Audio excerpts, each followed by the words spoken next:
Poll question for hour 2 before we bring in Jason Garrett. Seton? Let me just hit hour 1 real quickly. Who had the best week so far? Right now, it's tied between the 76ers and the 49ers at about 30%, followed closely at 24% by the Raiders. Yeah, I don't know if they had a great week. And I don't know how good this job is. Let me start there with Jason Garrett, former Cowboys head coach. He's on Football Night in America, also an analyst for Notre Dame football. Good morning, Jason. How attractive is that Raiders job to you with that roster they have right now? Well, Dan, there's only 32 of these jobs, so they're attractive. And, they're certainly going through a little bit of a challenging time. And anytime you have a regime and then you have a new regime and there's transition within that, it's more challenging because they're turning it over and they've made some of these decisions and now they haven't had a chance to finish. And now a new guy comes in and he wants to have a plan. So I think that's part of it.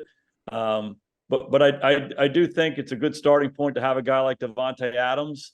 You have a playmaker on the offensive side of the ball. You got Josh Jacobs. You got some weapons over there that you certainly can build around. I worked for Nick Saban for a couple of years, and he used to always talk about relative to what. And so as a quarterback, you say, hey, we got Jimmy Garoppolo. And some people say, hey, he's not Josh Allen, he's not Joe Burrow, but relative to what? There are a lot of teams that would like to have Jimmy Garoppolo as their quarterback. And I think there are some pieces in place there on the offensive side of the ball. And I think the guy who gets a chance to go in there, hopefully he gets a chance to have some impact on building the team the way he wants to build it. But there's some cornerstone pieces there that you like. Yeah, and Max Crosby is also there. He almost fits that image of the old Raiders. But I wonder, Jimmy Garoppolo's not there for the long haul. Davante Adams' contract is crazy after this year. Josh Jacobs, you have him for a little while. And they have the 7th pick in the draft. Like, is that something that would entice somebody who already has a good job, let's say in college, that they would want to?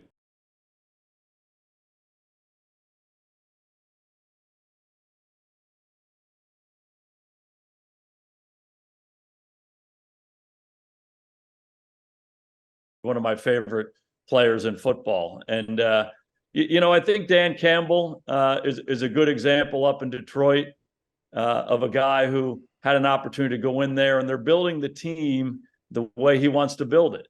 And so I think any job in the NFL, if you have the opportunity to do that and you have a little time to do that, is attractive. And you build it in the image that you want. And Max Crosby being a cornerstone piece, I think would fit that bill for the Raiders.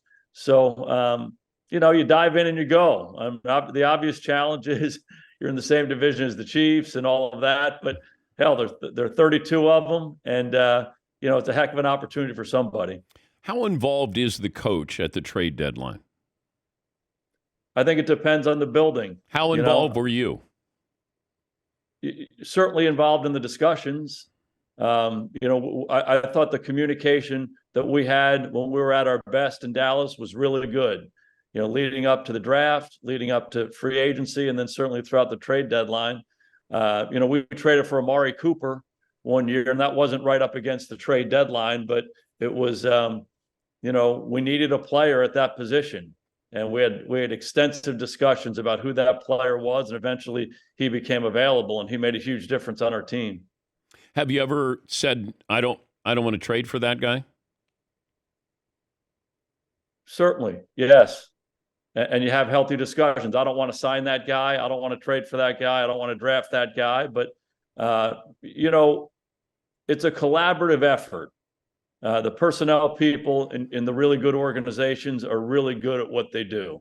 So it's the job of the head coach to constantly provide the vision for the football team. And then if you have good communication, you say, does this decision fit that vision?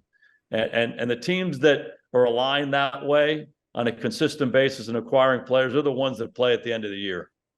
Talking to Jason Garrett, Football Night in America, studio analyst, also an analyst for Notre Dame football. Help me understand what Dabo Sweeney was railing against a caller on his radio show? Like, is he? I thought it was maybe a bigger picture where it's like the manager who tells the umpire, throw me out because I want my team to get fired up. You got Notre Dame coming to town. And it almost felt like, stop, pressing me to be what I once was or whatever. But he also wants to fire up his team against Notre Dame. They're underdogs at home against Notre Dame. Yeah, I think that's probably a pretty good take on it. He's been so good. If you look at what that program has done, I mean, he's been so good for such a long time. And not only winning games and going to the championship game and all of that, but, developing players. I love Dabo. I'm a huge fan. We had a chance to do the Notre Dame Clemson game last year, and just getting a more intimate glimpse of that program. I'm so impressed. And there's obvious frustration there when you have so much success for a long time and then they're not what they were this year. I'm sure he's feeling some of that, but I think people need to step back and see what he's done and not only the wins but the impact he's had. And there's a good story about Dabo. When you're a head coach in the NFL leading up to the draft, you call all your guys in college football and say, hey, tell me about your guys. And for years, conversations with Nick Saban or other guys, they've had so many players. And so you try to figure out the evaluation. I worked for Nick for 2 years. I understood how he talked about players. And he loves certain guys. It's one line, just take the guy.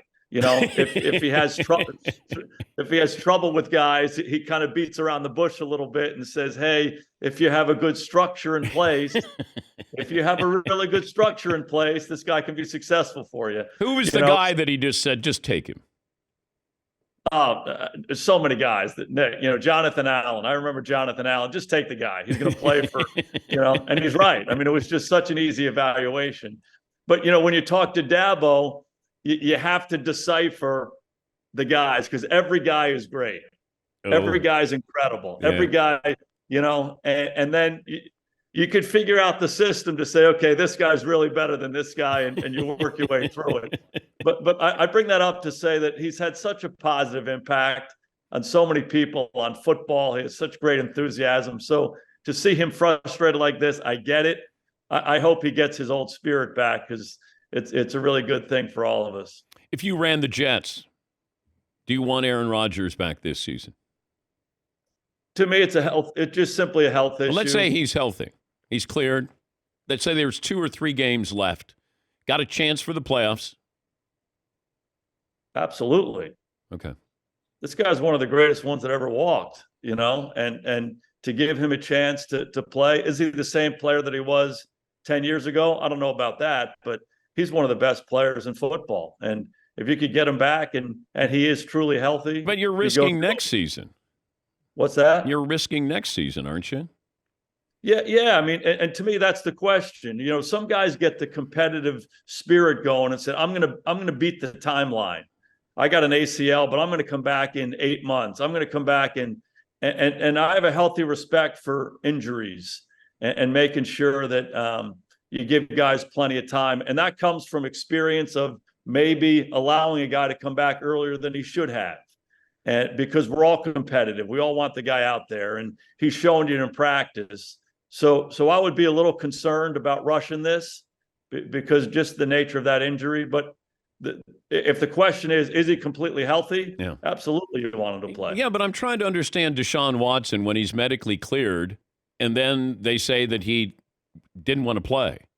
Like, how does that happen, that you're medically cleared, but then he doesn't play? Well, every injury situation is unique in and of itself. And as a head coach, it's one of the hardest things you have to manage.